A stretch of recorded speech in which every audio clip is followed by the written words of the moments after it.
It's been about a month since my last update. Where have you been? I've been diving deep into learning Blender, making slow progress. I've gone through a few courses and I'm in the middle of one right now, so I haven't actually been working on Tower Quest specific assets yet. I plan to finish the course I'm currently in and then jump back into working on the game, but I didn't want to leave y'all without a video. And I thought, I don't even think I even talked about what Tower Quest is. So in this video, I wanted to go through the thoughts and hopes for the project and explain what this game is all about.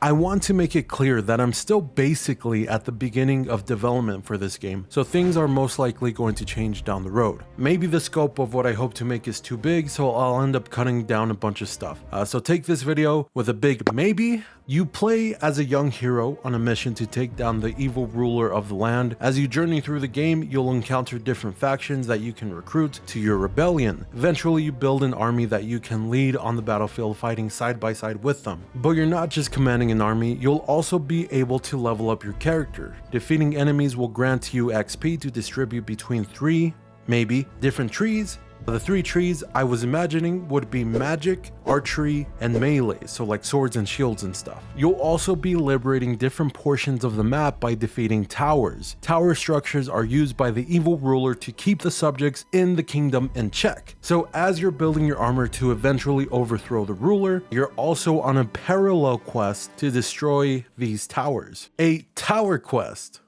Get it? Because that's the name of the game. So that's the basic story of the game, but I'll get more into this a little later. I don't want it to be serious. It'll be a more playful, fun kind of story. Let's talk about the game's design. There are 3 core principles that will guide the development of this game: exploration, customization, and progression. Exploration is the game's heart. I want you to search around the world looking for hidden treasures, bosses maybe, and abilities to expand your toolset. I've recently been playing Elden Ring and I want to capture that same feeling of wanting to explore every nook and cranny to find cool stuff. This game is not going to be anywhere near as big as Elden Ring, but that same feeling is what I'm looking to capture. And as you get more stuff, you'll be able to customize not only your play style, but your look as well. As far as progression, I want this game to scale crazy high. I feel like a lot of games for some reason don't give you that fantasy of being really overpowered, and that's what I want for this game. I want you to, in the beginning, see these city-destroying monsters and enemies and think there's no way I'll ever be able to take one of those out, and by the end of the game, I want you to take out a whole wave of them in a single strike.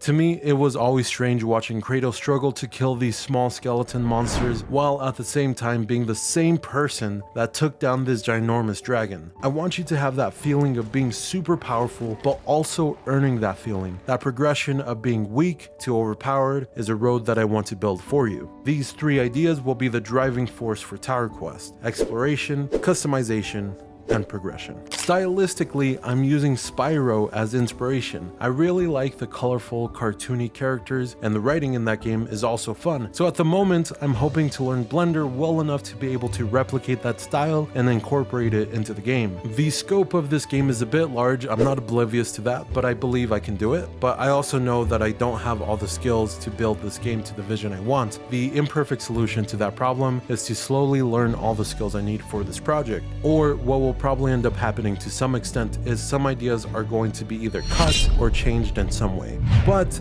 I'm hoping to fund this game by sharing assets I make for the game with you guys, so you can also use those assets in your games. And I hope that these devlogs will eventually start to fund the game a bit as well. I'm not quite monetized on YouTube yet, so if you want to support the game right now, the best way to do that is to just continue watching, subscribe, and share these videos with people you think might be interested. Thank you to the over 660 of you guys who have already subscribed. Thank you so much, and I'll catch you in the next update.